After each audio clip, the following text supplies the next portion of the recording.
हम लोग आज चर्चा को आगे बढ़ाते हुए बात करते हैं कि जो परमात्मा है वह गमनशील है। गमनशील मतलब वह हमेशा जो है गतिमान है, उनमें गति है। और जो गमनशील तत्व है वही ब्रह्म है, वही ईश्वर है, वही परमात्मा है। इसके बारे में हम बात करते हैं। जो गमन करने वाला है मतलब कि एक जगह से दूसरी जगह पर जाता है, जो स्थिर नहीं रहता है, जैसे आकाश में चलने वाला सूर्य या वायु, पृथ्वी पर जो अग्नि है, या फिर आप पूजा करते हैं कलश में जल डालते हैं जिसमें सोम रस होता है जो आपको शक्ति प्रदान करता है। घर में कोई अतिथि ब्राह्मण के रूप में आ जाता है, वह भी आता है और चला जाता है। मनुष्य में भी हमने देखा कि देवता है, जैसे हमारे हर द्वार से हमने देवता के बारे में बात किया। मनुष्य के शरीर में भी देवता है, वह भी गमन करता है। यज्ञ करते हैं, जो कर्म करते हैं, वह भी तत्व जो है वह सत्य के द्वारा गमन करता है कि एक जगह से दूसरी जगह पे सत्यता के साथ जाता है।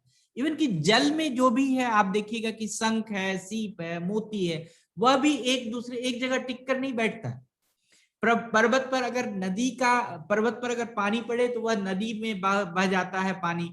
इसी तरह से अगर हम सत्य स्वरूप उस महान, उस गमनशील तत्व ब्रह्म के बारे में देखें तो सारे जगत में जो है हर जगह वह सर्वव्यापक परम ब्रह्म परमात्मा का सूचक जो है आपको मिलेगा। क्योंकि आप जिस चीज में देखें, जिस कण में देखें, वह गमनशील है और हर गमनशील तत्व जो है वह परमात्मा का सूचक है।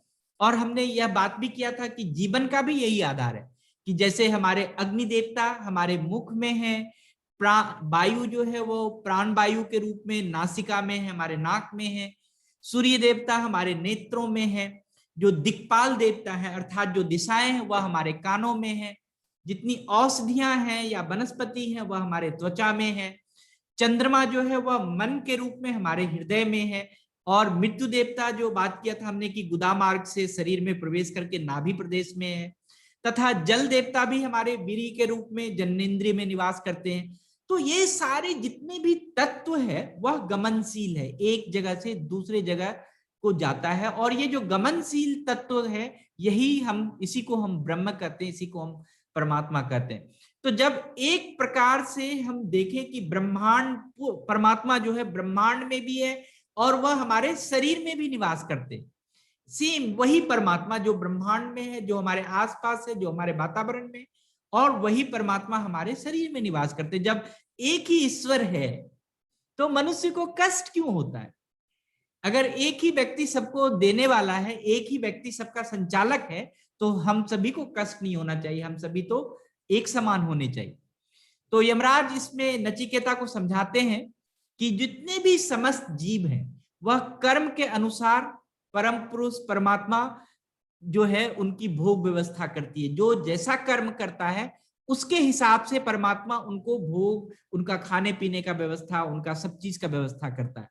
तो इसमें फिर और एक तत्व उन्होंने एक और वाक्य जोड़ा जिसमें कि जब मनुष्य का कर्म बहुत ही उच्च कोटि का होता है और संसार में वो परोपकार करने के लिए होता है, बिना कोई भेदभाव, बिना कोई छल का कोई कर्म होता है, तो परम ब्रह्म परमात्मा आपके साथ उसी वक्त रहते हैं, वह हमेशा आपके साथ रहते हैं।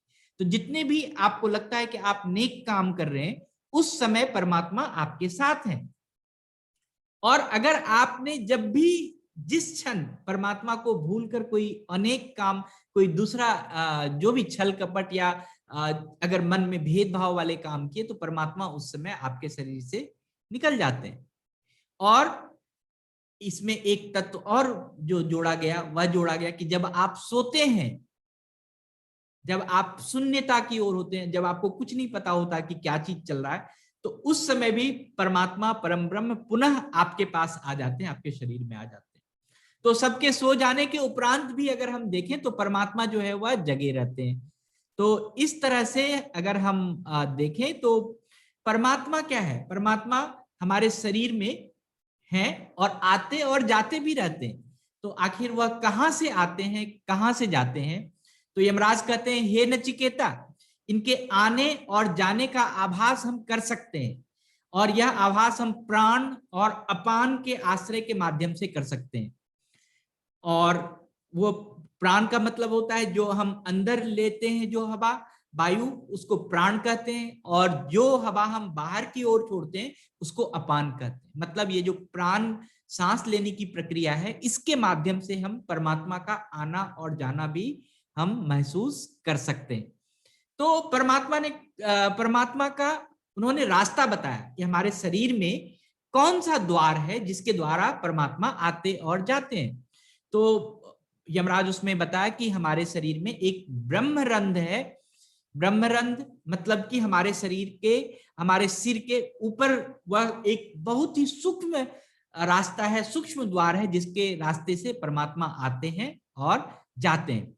तो अगर मनुष्य अपने कर्म के बंधन से मुक्त हो जाए और उस और जो बाद बाकी जो दरवाजे हैं और 10 जो दरवाजे हैं हमारे, उसके मोह से अलिप्त हो जाए, कि उसका मोह माया नहीं हो, खाने सुनने देखने, अगर इन सब चीजों का मोह माया नहीं हो, तो परमात्मा का आवागमन भी हम महसूस कर सकते हैं। परमात्मा हमारे आ रहे हैं, जा रहे हैं, यह भी हम महसूस कर सकते हैं।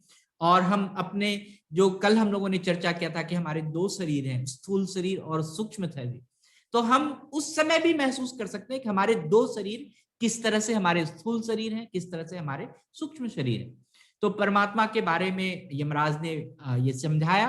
फिर यह जो ब्रह्मरंध्र के बारे में जो ब्रह्मरंध्र द्वार का जो उल्लेख है, यमराज ने नचिकेता से तो किया ही है कठोपनिषद में, लेकिन अगर हम और भी उपनिषद और भी हम अगर पुस्तकें और भी धार्मिक ग्रंथ, इवन की बाइबल, इवन की कोई भी कुरान, किसी शरीफ, कुरान शरीफ किसी में ले, तो उसमें अलग अलग तरीके से, और जो बहुत ही साधारण तरीके से है, एक गर्ग संहिता करके पुस्तक है जिसमें कि आकाश गंगा का उल्लेख किया गया। आकाश गंगा जो है, गंगा मतलब यह जो गंगा है ये भौतिक जल की तरह वाली नहीं, लेकिन एक अलौकिक गंगा है, और उसे आकाश गंगा कहते हैं, जिसमें कि करोड़ों ब्रह्मांड, जिस तरह का ये ब्रह्मांड आपको दिख रहा है, ऐसे करोड़ों ब्रह्मांड जो है कमल फूल की तरह लटके हुए उस गंगा में है, तो जिसको हम आकाश गंगा कहते हैं। आप लोगों ने सुना होगा। एक और कहानी है कि एक समय की बात है कि धरती माँ जो है वो कांप उठी, और वह कंस के अत्याचार से पीड़ित वह ब्रह्मदेव के पास पहुंची, और कांपती हुई धरती को देख के ब्रह्मदेव ने, इंद्रादि देव ने, सभी देव ने भगवान नारायण के पास गए, भगवान विष्णु के पास शरण ली। तो भगवान विष्णु ने तभी सभी देव को परिपूर्णतम, पुरुषोत्तम, लोक वेद अतीत भगवान गौलोकाधिपति रास रसेश्वर श्री कृष्ण का परिचय दिया। ये जो मैंने ये सब लिया, उनका परिचय देते हुए भगवान जो है धरती माँ और अन्य देवी देवताओं को श्री कृष्ण जी के पास ले गए। और श्री कृष्ण जी क्या हुआ, जितने भी देवी देवता थे, भगवान नारायण भी थे उसमें, भगवान रुद्र भी थी, धरती देवता भी थे, जितने भी देवी देवता थे, सबको जो है भगवान श्री कृष्ण जो है गौलोक से भी ऊपर, बैकुंठ के माध्यम से, बैकुंठ धाम से भी ऊपर लेकर गए। और ये बैकुंठ धाम की भी व्यवस्था आपने देखा है कि हमारे उसमें है। तो हम बहुत सारे ऐसे अदृश्य संकेत की व्यवस्था अपने धर्म ग्रंथों में देखते हैं, कि बहुत ऐसे अदृश्य स्थान है जहां पर कि लोग कहते हैं कि वहां पर जाते हैं, ईश्वर जाते हैं, भगवान जाते हैं, और जब हमारे शरीर में भी ईश्वर है तो हम भी जा सकते हैं, ऐसा नहीं है। तो ये जो सारे संकेत हैं, ये ब्रह्मरंध्र का ही संकेत है। ब्रह्मरंध्र का संकेत ऐसा समझ लीजिए कि विज्ञान की भाषा में ब्लैक होल है, कि जिसमें देखा गया है कि सारा चीज एक दिन उसी होल में चला जाएगा। स्टीफन हॉकिंग्स ने भी इसकी चर्चा की है। तो हम एक स्थान से दूसरे स्थान जाने का जो अदृश्य सूक्ष्म रास्ता है, उसी को ब्रह्मरंध्र का हम संज्ञा देते हैं, उसी को हम ब्रह्मरंध्र का नाम देते हैं।